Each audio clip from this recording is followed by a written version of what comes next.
حميم تنزيل الكتاب من الله العزيز العليم غافر الذنب وقابل التوب شديد العقاب ذي الطول لا إله إلا هو إليه المصير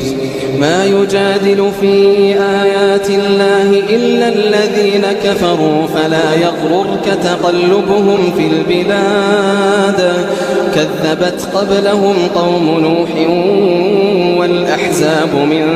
بعدهم وهمت كل أمة برسولهم ليأخذوه وجادلوا بالباطل ليدحضوا به الحق فأخذتهم فكيف كان عقاب وكذلك حقت كلمة ربك على الذين كفروا أنهم أصحاب النار الذين يحملون العرش ومن حوله يسبحون بحمد ربهم ويؤمنون به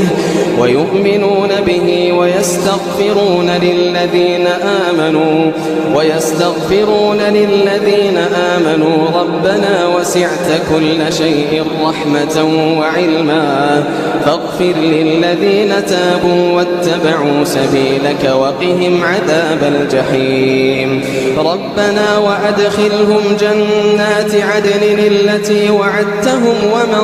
صلح من آبائهم